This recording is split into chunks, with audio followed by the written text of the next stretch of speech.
Welcome back to another Tight End Tuesday. I'm your host, NFL tight end Dominique Dafney, and this week we're going to do it a little bit different. We're talking about the AFC, NFC championship games, but we always talk about how football is the ultimate team sport.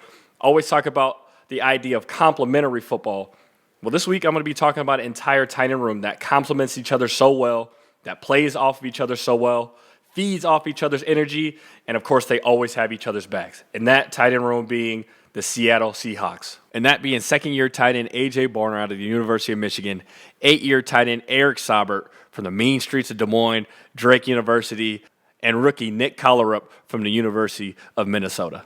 Some things that I noticed when I watched them on film is they have a good balance of youth and veteran skill sets, and they utilize those well. They utilize their tight ends in such a diverse way that puts them in positive matchups and gives them better chances to win, and they also play so well as one unit, feeding off of each other's energy and feeding off of each other's physicality. So without further ado, let's get into this tape. On this first clip, we're going to be watching wily vet Eric Saubert from the mean streets of Des Moines, Drake University, go up against Jared Verse, and they're running a simple bread and butter play of inside zone to Kenneth Walker, and Eric's only job is to keep this 9 a 9. Now, obviously, this is Jared Verse, and that's not an easy block for anybody, let alone a tight end. But his job is to keep this 9 a 9, step at the inside number and kick him out and create a big hole for Kenneth Walker to run through.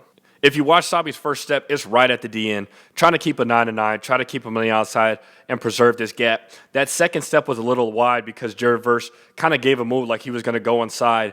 And the last thing you want is for him to crash the C gap and just blow up the whole play. But the best thing he does is try to fight back and fight for that inside gap, keep his eyes, his head right on that inside number to keep him outside. And, of course, it's not an easy block for anybody, but he just fights and fights and fights and does enough to keep him off of Kenneth Walker, keep him off of K9 to allow him to pick up the first down and gain more. Now, along with the physicality, another thing they do so well is they play complementary football. They live by the true statement of one band, one sound.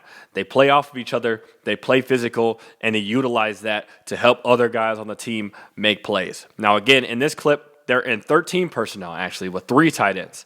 So you got AJ down here, Eric right here, and Nick at the top of your screen. They're going to run another inside zone, another bread and butter, but this time they're going to have Sabi come across and cross-sift this DN right here. Now, how Nick is going to help, he's going to arc as if he's going to block the corner, which will actually freeze the DN and give Eric enough time to get across and cut this inside leg and not allow him to make a play on the ball.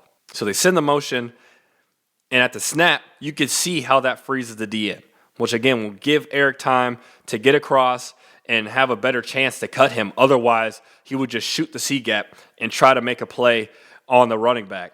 But he cuts that D end, gives him enough time, gives him enough of a lane for Kenneth Walker to pick up the first down. Another thing that the Seahawk offense and Clint Kubiak does a good job of is putting their tight ends in position to win, whether that be alignment, assignment, or just giving them favorable matchups in order to be successful.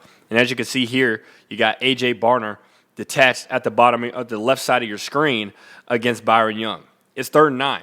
You would essentially think that he's going to run a route, he's going to try to get open and get a first down, but what he's actually going to do is quick set Byron Young and pass block him. Another thing they utilize out throughout this game is snap count, and I'm sure they worked on it all week long in practice, whether it was going on 2, on 3, whatever. You knew that this defensive line was going to be a problem for the LA Rams, so they were going to need to utilize that to get them on their heels. So you see they quick snap them, and the first thing AJ does is quick set them. And a lot of DNs aren't expecting tight ends to block him, so immediately Byron Young is probably thinking that he's just going to chip him and get out. But when a tight end gets upon him, it messes up their timing and essentially messes up their rush move. So one thing that he does a good job of is gets back inside and uses that length to keep him away from his body and essentially not be able to get pulled by Byron Young. And he also keeps inside leverage, which is so important because it takes away that two-way go for the DN. You'd rather have him run the hump and try to tackle the quarterback from the backside instead of being able to just bum rush the C gap and get an easy sack. So he keeps him at bay and gives him enough time to get the ball out to Cooper Kupp to pick up the first down. In a tight end room like this, you value teachability. Barner's tools are obvious, but what sets him apart is his willingness to learn, whether it's from vets like Saubert or whether it's from preparation that he puts into the game. A preparation that not only resonates with him, but with his team. A preparation that not only helped them to get to the Super Bowl, but what could possibly, potentially help them win another.